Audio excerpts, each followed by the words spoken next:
Welcome to Imrana kitchen. இன்னைக்கு இம்ரானா கிச்சனில் boneless 65 chicken 65 எப்படி செய்யறது சொல்லிட்டு பார்க்கலாம். அதுக்கு நான் ஒரு 300 கிராம் அளவு போன்லெஸ் சிக்கன் எடுத்துட்டு 1 டீஸ்பூன் அளவு மிளகாய்த்தூள், 1/2 டீஸ்பூன் அளவு மல்லித்தூள், கொஞ்சமாக ஃபுட் கலர் ஆட் பண்ணிட்டு 1/2 டீஸ்பூன் அளவு ஜீரக மிளகுத்தூள், 1/2 டீஸ்பூன் அளவு கரம் மசாலா ஆட் பண்ணிக்குவோம்.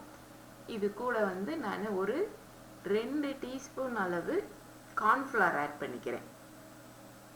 அது கூடவே 1 டீஸ்பூன் அளவு அரிசி மாவு ஆட் பண்ணிக்கிறேன். இன்னும் 1 டீஸ்பூன் அளவு மைதா மாவு ஆட் பண்ணிக்கிறேன். மைதா மாவு வேண்டாம் அப்படின்னா கார்ன்ஃப்ளவர் இன்னும் கொஞ்சம் சேர்த்து ஆட் பண்ணிக்கலாம், அவ்வளோதான். நெக்ஸ்ட் இதுக்கு தேவையான அளவு உப்பு ஆட் பண்ணிட்டு 1 டீஸ்பூன் ஃபுல்லாக இஞ்சி பூண்டு பேஸ்ட் ஆட் பண்ணிக்குவோம்.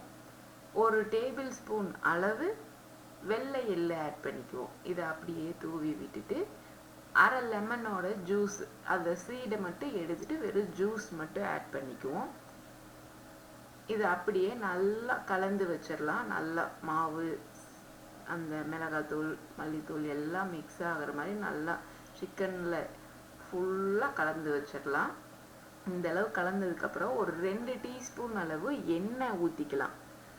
எண்ணெய் ஊற்றி மேரினேட் பண்ணோம்னா இன்னுமே நமக்கு நல்லா டேஸ்ட் கிடைக்கும். உங்களுக்கு அந்த மசாலாவும் நல்ல கோட்டிங் வரும்.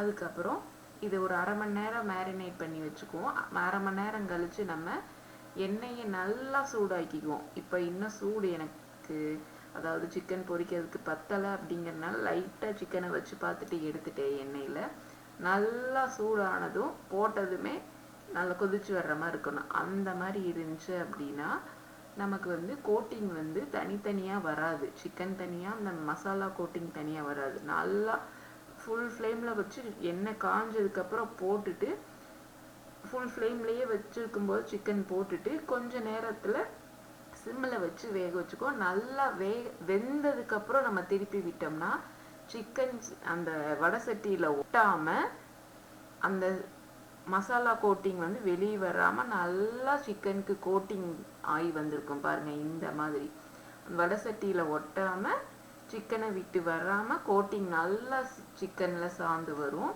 இந்த அளவுக்கு இப்போ நல்லா மொறுன்னு வெளியே மொறுன்னு சிக்கனுக்குள்ளே சாஃப்டாக நல்லா ஃப்ரை ஆயிடுச்சு.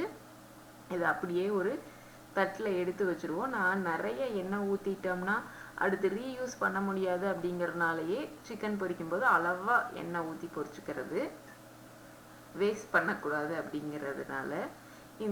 நமக்கு இப்போ சிக்கன் 65 நல்லா மொறுன்னு கிறிஸ்பியாக, அதே மாதிரி உள்ள சாஃப்டாகவும் ரெடி ஆயிடுச்சு. இது பார்க்கும்படி அப்படியே வெறுவாயில் ஸ்நாக்ஸாகவே சாப்பிட்ணுங்கிற மாதிரி இருக்குது. ட்ரை பண்ணி பாருங்கள், நல்லா சூப்பராக வரும்.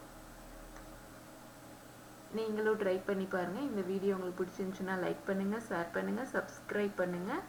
மறக்காமல் பக்கத்தில் இருக்க பெல் ஐக்கானை கிளிக் பண்ணுங்கள். தேங்க்ஸ் ஃபார் வாட்சிங்.